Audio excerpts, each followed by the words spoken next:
वंदे मातरम। युवा साथियों, विशेषकर ऐसे युवा जो बीएसटीसी की काउंसलिंग करवा रहे हैं या बीएसटी का एग्ज़ाम दे चुके हैं और उनका रिजल्ट आ चुका है प्री डीएलएड का, उनके लिए महत्वपूर्ण अपडेट है कि कल मैंने एक तो वीडियो में आपको काउंसलिंग कैसे करनी है 3,000 की फ़ीस भरने के बाद में कॉलेज सिलेक्शन आपको किस तरीके से करना है उसका पूरा लाइव वीडियो बताया था। आज बात करेंगे, कई साथियों के कुछ कमेंट भी बीच में आ रहे थे कि फॉर्म भरते समय कुछ गलतियाँ हो गई। अब उन गलतियों में सुधार कैसे करेंगे, तो इसके लिए भी यहाँ प्रावधान किया गया है। और इसके अलावा अगर मान लो आवंटन के उपरांत अगर त्रुटि सुधार कोई भी अगर है तो वो आपको जो भी आवंटित शिक्षण संस्थान है वहाँ से हो जाएगा। अगर आपने कोई डॉक्यूमेंट गलत अपलोड कर लिया या और भी कुछ अगर आपकी प्रॉब्लम हो रही है तो वो आप जब भी अपने कॉलेज अलॉटमेंट होगा उस लेवल पे हो जाएगा, वो बात की बात है। आज एक पहले तो मैं बता दूं काउंसलिंग का जो टाइम टेबल था कि यहाँ जो काउंसलिंग का टाइम टेबल है जिसमें 3,000 की जो ऑनलाइन शुल्क है वो आपको 20/7 यानी 20 तारीख शनिवार से शुरू है और 30/7 यानी मंगलवार तक आपको अनिवार्य रूप से जमा कराना है। उसके बाद में 4 अगस्त रविवार को प्रथम अलॉटमेंट है उसकी सूचना जारी हो जाएगी और आपको पता चल जाएगी कि आपको कौन सा कॉलेज अलॉट हुआ है। तो यथाशीघ्र अगर आपके भी अच्छे नंबर है तो आप अपना काउंसलिंग करवा लें, 3,000 की फीस जमा करा करके अपनी कॉलेज चॉइस फिल करके इसको लॉक कर दें, ताकि और कोशिश करें कि अधिक से अधिक कॉलेज चयन करें ताकि आपको जो भी अपना इच्छित कॉलेज है वो मिलने की संभावना ज़्यादा रहे। आज एक इम्पोर्टेंट जो नोटिफिकेशन है उसकी बात करूँगा। यहाँ से जैसे आप देखेंगे तो 24/7 यानी कल ये शाम को नोटिफिकेशन जारी हुआ है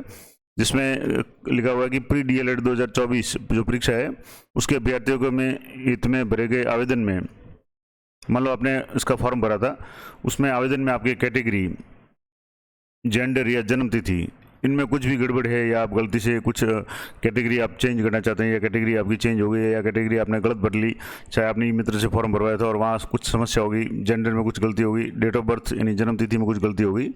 तो उसके लिए पोर्टल है वो 25/7/2024 यानी आज से पोर्टल शुरू हो चुका है और 28/7 यानी 3 दिन का आपके पास समय है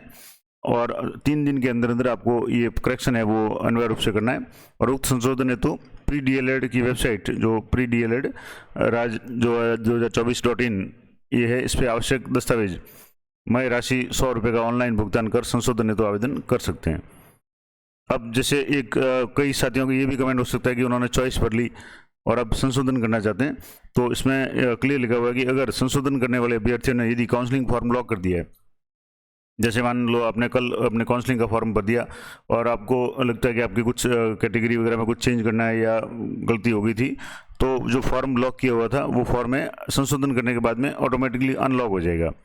जिससे आप 30 जुलाई 2024 से पूर्व दोबारा लॉक कर सकते हैं। तो ये बहुत ही महत्वपूर्ण सुविधा दी है खास करके उन स्टूडेंट्स के लिए जिन्होंने किसी भी कारण से,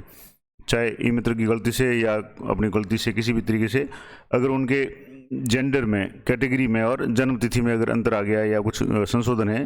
तो आप आज से शुरू कर सकते हैं। 100 रुपये का चालान आपको या ऑनलाइन शुल्क जमा कराना पड़ेगा। उसके बाद में जो भी डॉक्यूमेंट आवश्यक है वो आप अपलोड कर लें और आपको संशोधन हो जाएगा। और संशोधन होते ही अगर आपने काउंसलिंग फॉर्म भरा हुआ है तो आपका अनलॉक हो जाएगा और अगर नहीं भरा है तो आप उसके बाद ही चॉइस के हिसाब से अपना वो फॉर्म है वो भर सकते हैं। अब जैसे कैसे होगा, तो यहाँ पोर्टल पे जाएंगे तो यहाँ जो पोर्टल है यहाँ से मैंने कल बताया था कि काउंसलिंग के लिए फॉर्म यहाँ भरना है। अगर आपने पेमेंट किया हुआ है और पेमेंट में कुछ समस्या आ रही है, पेमेंट का स्टेटस आपके सही नहीं बता रहा है या और कोई समस्या आ रही है, तो यहाँ आप पेमेंट के जो भी रेफरेंस नंबर वगैरह है वो डाल करके चेक कर सकते हैं कि आपका पेमेंट हुआ या नहीं हुआ। अगर नहीं हुआ तो रिफंड हो जाएगा, बहुत ज़्यादा घबराने की बात नहीं है, लेकिन आप थोड़ा सा ध्यान रखें। अब यहाँ करेक्शन पैनल है, इस पर आपको क्लिक करना। अगर आप कुछ भी इसमें तीनों में से चेंज करना चाहते हैं, चाहे आपकी डेट ऑफ बर्थ है, जेंडर है, या इसमें जो 3 ऑप्शंस दिए हुए थे यहाँ से मैं आपको बता दूँ, डेट ऑफ बर्थ,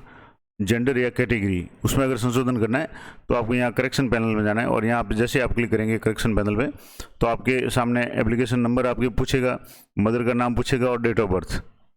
ये तीनों चीज़ें भरने के बाद में आपको प्रोसीड पे करना है और उसके बाद में जो भी करेक्शन करना चाहें वो करेक्शन आप कर पाएंगे। खास करके जो 3 ऑप्शन सभी दिए हुए हैं उनमें आप करेक्शन करके जो भी निर्धारित 100 रुपये का शुल्क है वो जमा करा करके आप इसको सबमिट कर लें, ताकि यथाशीघ्र या यथा समय आपका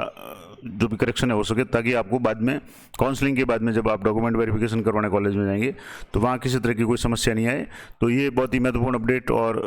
अधिकांश विद्यार्थियों के लिए सुविधा है कि अगर आप भी कुछ गलती पहले कर चुके हैं तो आप अपना संशोधन है वो कर सकते हैं, खास करके कैटेगरी में। अब कैटेगरी में जैसे आपकी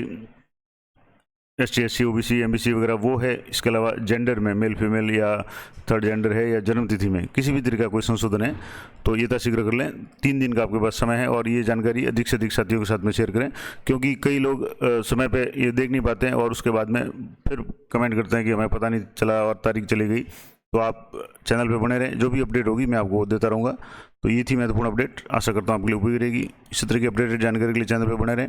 और पूरा काउंसलिंग का प्रोसेस कॉलेज कैसे सेलेक्ट करनी है उसके संबंध में मैंने विस्तार से वीडियो कल ही अपलोड किया है, वो आप जरूर देखें। तो मिलते हैं नेक्स्ट वीडियो में, तब तक जय हिंद जय भारत।